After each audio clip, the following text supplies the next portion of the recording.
பிரச்சனை வந்தது. எங்க அம்மா ஒரே வார்த்தை சொன்னாங்க, எதுக்கு இவ்வளவு போராடுற? ரொம்ப பிடிச்சது.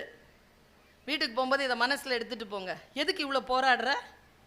அவங்கிட்ட சொல்லு, நீ கேட்டா ஒண்ணுதான் கேட்ப, அவன் கேட்டா 4 கேட்பான். அம்மா உன்னுடைய வார்த்தை. அடுத்து சொல்றாங்க, அவன் வாசல்ல தான் காத்திருக்கான். யாரு அவன்? அவன் சொல்றது இறைவன். அவன் வாசல்ல தான் காத்திருக்கிறான், அவனுக்கும் கொஞ்சம் வேலை கொடு. எனக்கு இது ரொம்ப பிடிச்சதுங்க. அவனுக்கும் கொஞ்சம் வேலை கொடு. என் தாய் என்னிடத்தில் நான் 13 வயதில் இருந்த பொழுது சொன்ன ஒரு சிந்தனையை நான் சொல்றேன். நம்பிக்கைனா என்ன? இறை நம்பிக்கை எப்படி இருக்கணும்? அன்னைக்கு விராச்சிலை என்கின்ற ஒரு இடத்தில் ஒரு முருகனுடைய கோவில், அந்த கோவிலில் ஒரு திருவிழா. ஒரு வேலை நட்டு மேலே எழுதி இருக்கிறார்கள், வேல் உண்டு வினை இல்லை. இதுவரைக்கும் எனக்கு அந்த சொல்லுக்கு பொருள் தெரியாது. என் தாய் சொன்ன அந்த சொல்லை வைத்துக்கொண்டு அந்த சொல்லுக்கு நான் விளக்கம் தேடுகிறேன். வேல் உண்டு வினை இல்லைன்னா என்னமா அர்த்தம்? என்னமா அர்த்தம் சொல்லு, உனக்கு தெரிஞ்சது சொல்லு. வேல் உண்டு வினை இல்லைன்னா என்ன அர்த்தம்? Very good. முருகம் இருக்க பயமேன், இப்படி தானே சொல்லி கொடுக்குறாங்க. அது கிடையாதுங்க. வினைனா தீவினை இல்லைன்னு சொல்லி தந்திருக்கிறோம், கிடையாது. அர்த்தம் என்ன தெரியுமா? வேல் இருக்குல்ல, கம்முன்னு இரு, அது அவன் உன் வேலையை பார்க்கும். வினை இல்லை, ஒன்னும் செய்யாது. சும்மா இரு சொல் அற. அருணகிரிநாதருக்கு முருகன் தந்த பதில். சும்மா இரு சொல் அற. வந்ததே பிரவாகம். அப்படி என்றால் சொல் புரிகின்ற பொழுது இருக்கக்கூடிய விளக்கங்கள் சொல் புரியாத போது தெரிகின்ற விளக்கங்களை காட்டிலும் உயர்ந்தது இல்லையா? அஸ்ஸலாமு அலைக்கும்னா என்ன அர்த்தம்? என்ன அர்த்தம்? சும்மா சொல்லுங்க ஐயா, பெரியவங்க. என்ன ஐயா அர்த்தம்? வல்ல இறைவனின் சாந்தமும் சமாதானமும் ஏற்படுவதாக, அதானே? இதுல ஒரு சின்ன வித்தியாசத்தை அண்ணன் சொன்னான். அதிலிருந்து என் சலாம் அலைக்கும் நான் சொல்லும் பொழுது என்னுடைய எண்ணம் மாறி இருக்கு, என் நியத்து மாறி இருக்கு. பாருங்க, வல்ல இறைவனின் பெருங்கருணையால் உங்கள் மீது சாந்தமும் சமாதானம் ஏற்படுவதாக நான் சொல்றது இல்ல சலவாத். இறைவா, நான் இவரை சந்தித்திருக்கிறேன், இவர் மீது நீ உன் சாந்தத்தையும் சமாதானத்தையும் பொழிவாயாக என்று அல்லாவை பார்த்து நாம் செய்யக்கூடிய பிரார்த்தனை தான் சலவாத்தே தவிர நாம் சொல்லும் வார்த்தை அல்ல அது என்று சொன்னார் என் அண்ணன். சிந்தனை மாறுகிறது. சலவாத்தே ஒரு பிரார்த்தனை தான், இறைவனிடத்தில் நாம் வைக்கும் பிரார்த்தனை. பாரதி எப்படி சொல்றான் பாருங்க, தன் செயல் எண்ணி தவித்தது தீர்ந்து இங்கு நின் செயல் செய்து நிறைவு பெரும் வண்ணம் நின்னை சரணடைந்தேன். பொன்னை உயர்வை புகழை விரும்பிடும் என்னை கவலைகள் தின்னத்தகாது என்று உன்னை சரணடைந்தேன். இப்ப புரியுதா? லிங்க் பண்ணி பாருங்க. பரவிடும் பரம்பொருள் ஒன்று, ஒளி உரு அறிவுதான் அதனுடைய இயல்பு. knowledge is light from God.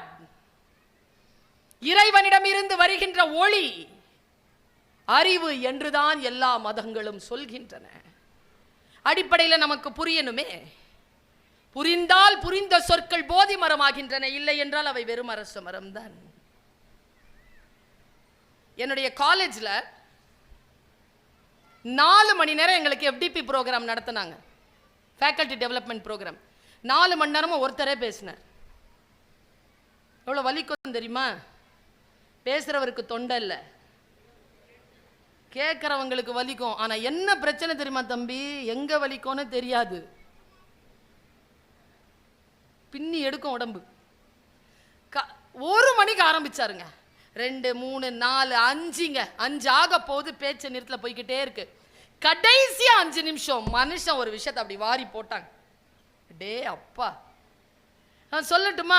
ஒரு புத்தகம் வாசிக்கின்ற பொழுது 800 பக்கங்கள் வாசிக்கின்ற பொழுது 780 பக்கத்தில் கிடைக்காத ஏதோ ஒரு ஞானம் தேடுதல் 782வது பக்கத்துல 3வது பேரால கிடைக்கும். அந்த பேராக்காகத்தான் அவ்வளவு விஷயம் கிடக்கணும். நம்ம அவ்வளவு கடந்தால் தான் அது கிடைக்கும். அப்படியே லட்டு மாதிரி அது கிடைக்காது. இந்த தேடல் 5 மணி ஆகிறதுக்கு 5 நிமிஷத்துக்குள்ள ஒரு மேட்ரு சொன்னாரு பாருங்க. அடே அப்பா, அதுல இருந்து என்னுடைய வாழ்க்கை பயணத்தை நான் மாற்றிக்கொண்டேன். சொல்ல அப்படித்தானே? எப்படி மாற்றிக்கொண்டேன் பாருங்க. அவர் சொல்றார், டீச்சர்ஸ் எப்படி இருக்கணும்னு சொல்றார். உடம்புல வலிமையான பகுதி எது அப்படின்னு கேட்டார். ஆளாளுக்கு சொன்னாங்க, தொடை எலும்பு, தாடை, மண்டை, ஸ்கல், பல்லு எல்லாம் சொன்னாங்க. மென்மையான பகுதி எதுங்க உடம்புல? நாக்கு. அது உள்ள இருக்கு பாதுகாப்பே இல்லாம வெளியில இருக்கிற மென்மையான பகுதி கால், பாதங்க.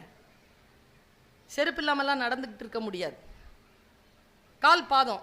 இந்த மண்டை இருக்குல்ல, இது நல்லா டைட்டா தானே இருக்கா? இது வலிமையானதா, பாதம் வலிமையானதா? எது வலிமையானது, பலமானது எது? மண்டையா, கால், பாதமா? மண்டை தான் பலமானது, பாதம் மென்மையானது. ஸ்கின் ரொம்ப மெதுவா இருக்கும், முள் இருந்தா குத்திரும், டக்கு. சூடுனா சட்டுன்னு பட்டுரும். இப்போ முடி இங்க இருக்கணுமா அங்க இருக்கணுமா? இயற்கையின் படிக்கு. அவர் கேட்டார், நான் கேட்கல. டீச்சர்ஸ்க்கெல்லாம் டீச்சர்ல அவர் கேட்குறாரு, காலுக்கு தானே இருக்கணும், ஏன் மண்டையில் வச்சான் அப்படின்னு அவர் சொல்றார். இந்த மண்டையில் உடம்புலேயே சூப்பரான ஒரு பொருள் இருக்கும், அதுக்கு பேர் மூளையாம்.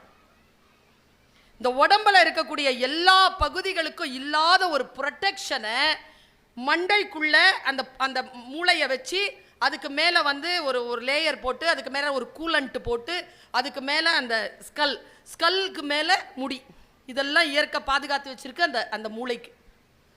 ஏன்னா அந்த மூளைக்கு ஒரு விஷயம் இருக்கு, அது எப்பவுமே ஈரமாக இருக்கணும்.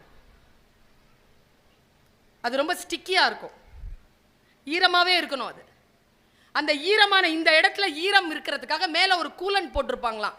அந்த கூலண்ட்டு அந்த சவ்வு காயக்கூடாதுங்கிறதுனால தான் இவ்வளோ ஏற்பாடான்னு சொல்லிட்டு அவர் சொன்னாருங்க. ஒரு விஷயம், வெயில் பட்டா மட்டும் மண்டை வந்து அப்படி சூடாகாதான்.